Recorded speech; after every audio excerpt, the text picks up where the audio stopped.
got so much motherfucking design on right now. Break it down, bring it back, make it clap. Break it down, old thoughts, new block, learn that thing. Bitches on the line, and you know. Sebelumnya, Assalamualaikum warahmatullahi wabarakatuh. Di sini kami dari kelompok 7 yang beranggotakan yang pertama yaitu Evi Kurniasari NIM 502, Sylvia Soba NIM 504, Muhammad Rehan Syam NIM 492, dan saya sendiri Gavina Miko Septiawan NIM 499. Di sini kita dari kelompok 7 akan sharing mengenai ulasan bisnis menurut Peter F. Drucker yang berjudul Disiplin Inovasi. Nah, kita perlu mengetahui dari ketujuh inovasi ini yang pertama yaitu kejadian tak terduga. Kejadian yang tak terduga adalah suatu kejadian yang terjadi tanpa kita kira hadirnya. Sebagaimana dan kegagalan serta keberhasilan yang tak terduga adalah sebuah sumber peluang inovasi yang produktif karena sebagian besar bisnis terjadi di sana. Contoh, sebuah komputer pertama diciptakan hanya untuk pekerjaan kantor serta mengirim surat kabar. Namun hal yang tak terduga berpesatnya teknologi komputer yang terjadi pada era sekarang sebagai alat multifungsi dapat digunakan berbagai macam hal. Nah, yang kedua yaitu inovasi tentang keganjilan. Nah, keganjilan dalam logika atau ritme yaitu proses yang dapat diketahui hanyalah dengan salah satu kemungkinan dari mana peluang inovasi dapat muncul. Sumber lain adalah ketidaksesuaian antara realitas ekonomi.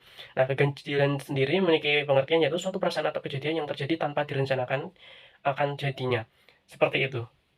Ketiga, kebutuhan proses adalah sesuatu tuntunan perubahan dari suatu peristiwa perkembangan, sesuatu yang dilakukan secara terus-menerus. Di dalam bisnis perikanan, memungkinkan mereka untuk mendistribusikan berita praktis tanpa biaya, dengan keuntungan yang berasal dari pemasaran. Dan itu pun termasuk dalam sebuah proses. Contohnya, seseorang memesan paket dari luar kotanya, kemudian kurir mendistribusikan atau mengantarkan paket hingga ke alamat penerima. Itu pun termasuk dalam sebuah proses. Kemudian keempat, perubahan industri dan pasar. Perubahan struktur industri telah menciptakan peluang besar bagi peluang inovasi besar-besaran bagi penyedia layanan. Ketika sebuah industri tumbuh dengan cepat, angka kritis tampaknya berada di sekitar 40% dalam 10 tahun atau kurang, sehingga strukturnya berubah. Contoh, sebelum adanya industri teknologi, orang-orang harus menuju ke lokasi agar mendapatkan barang yang mereka mau, hingga adanya perubahan industri yang memudahkan pembeli dengan bantuan jasa kurir dalam mengirim barang yang mereka butuhkan menuju ke pembeli.